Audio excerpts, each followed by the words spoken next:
Hey everyone, Theo here. Today I'm reviewing the Panasonic Leica 8 to 18mm f2.8 to f4 ultra wide angle zoom lens. And this review will only talk about the video capabilities of this lens, more specifically the pros and cons of using this lens for vlogging and for event coverage. So this is actually the lens that I brought with me last month to Auckland, New Zealand to cover an event called the Urban Sketches Symposium. And I brought this lens instead of the Panasonic Leica 12 to 60mm that I usually use because I wanted to see how good an ultra wide angle zoom lens is at event coverage, and I have to say that this is a very versatile zoom range for use for vlogging and for event coverage. The image quality you can get from this lens is amazing, and when you use this lens with micro four thirds camera with the 2x crop factor, the focal length you can get is 16 to 36mm, which is really great for event coverage. And if you use this lens with a Panasonic camera with EX teleconversion feature such as the Panasonic GH5 or the GH6, the effective focal length you can get from this lens is 60mm to 50mm when you're recording with 4K with EX teleconversion. And when you're recording with Full HD resolution, the effective focal length you can get is 60mm to 97mm with EX teleconversion. The body is full metal, including the zoom ring and the manual focus ring, and these two rings are dampened, so the zooming experience is really nice. When zooming in and out, the zoom is very smooth, and when you are zooming while recording, there is no noise from the autofocus motor. So the build quality of this lens is excellent, and this lens is also weather sealed. In front here, you can see this filter thread. Actually, it's covered by my adapter ring, which I have on here. I like to have this ring because sometimes I like to put my camera down like this or like this, and when I do so, it's the ring and the tripod plate that's in contact with the table surface. There is actually another ultra wide angle lens from Panasonic, which is the 7 to 40mm. The main differences between that lens and this lens is this lens has a filter thread that lets you use filter, and this 8 to 18mm or 16 to 36mm focal length is more useful compared to 7 to 14 for event coverage. That's the auto focus and manual focus switch.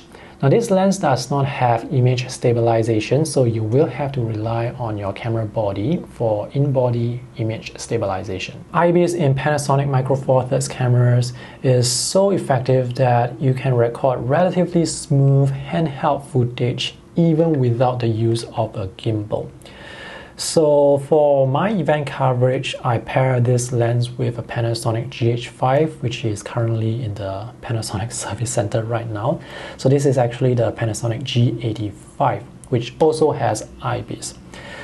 So when I pair this lens, which is 319 grams, together with the Panasonic GH5, which is 725 grams, and I also have this shotgun mic, the Sennheiser MKE 400 Gen 2, which is 94 grams. So the total weight of this with the GH5 is 1.134 kg. And if I pair this lens with the Panasonic G85, the total weight of this setup is 913 grams. So this is a very lightweight setup for run and gun style event coverage and also for vlogging. And this is a setup that you can hold with one hand like this for extended periods of time without your hand feeling fatigued. And now let me show you why this lens is so effective at event coverage. So when you use this lens at the widest end, which is what I'm using right now, you can see your head and your body will take up a smaller portion of the screen compared to using a 12mm lens, which will give you the 24mm focal length. So with this ultra wide angle lens, you can see more of the background, you can see more of the activity that's happening in the background, and this is the type of stabilization you can expect with a camera with IBIS and with a lens without stabilization. And I can actually record handheld footage by walking around, and the handheld footage is quite smooth, so I don't need to use a gimbal. This lens is great for shooting indoors when you don't have a lot of space to move around. You can still shoot very comfortably even in tight spaces. So that's the versatility of the ultra wide angle lens. Now if you look at the background, you can see that the blur or the bokeh isn't that noticeable, and that's due to the f2.8 aperture. So that's the limitation of Micro Four Thirds camera. You're just not going to get that type of subject and background separation at this ultra wide end with f2.8. So this is the 16mm view, and since this is a zoom lens, let me just zoom into 12mm or the 24mm focal length just to let you see the difference.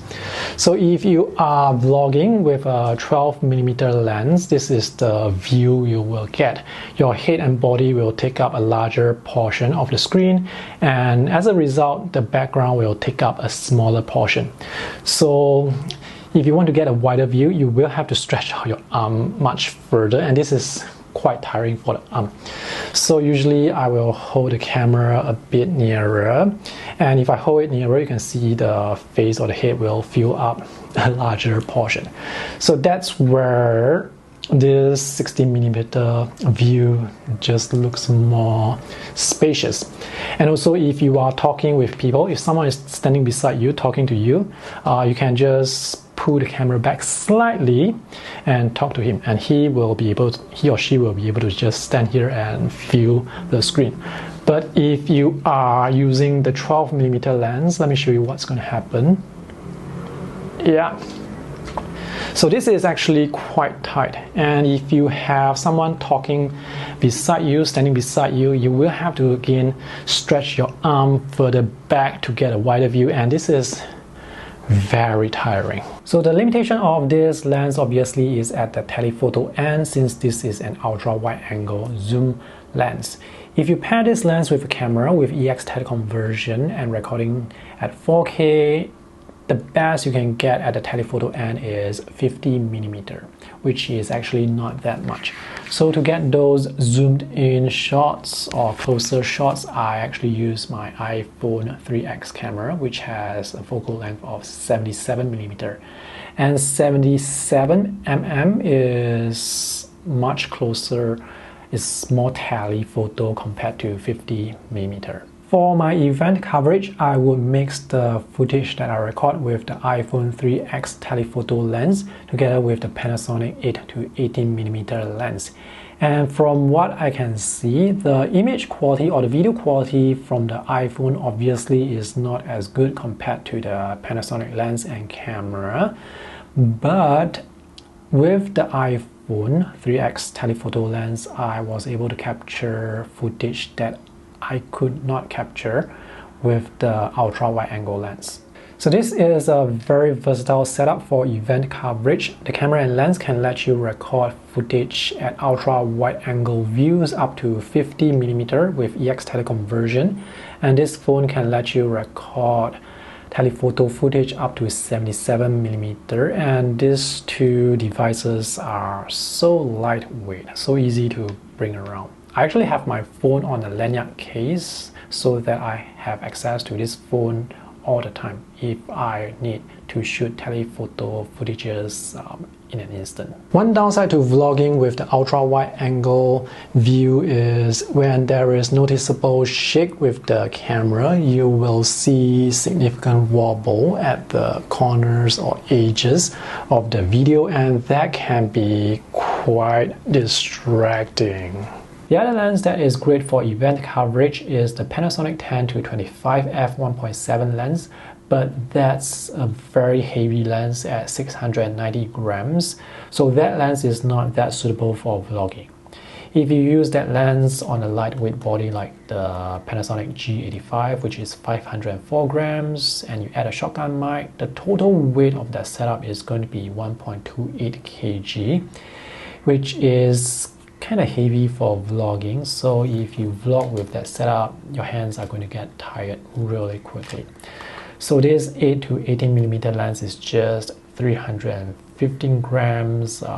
Regardless of the camera body you use, you will still get a pretty lightweight setup. The thing about this 10 to 25 millimeter lens is if you record at 4K resolution with EX-static conversion, you can get an effective focal range of 20 to 70 millimeter.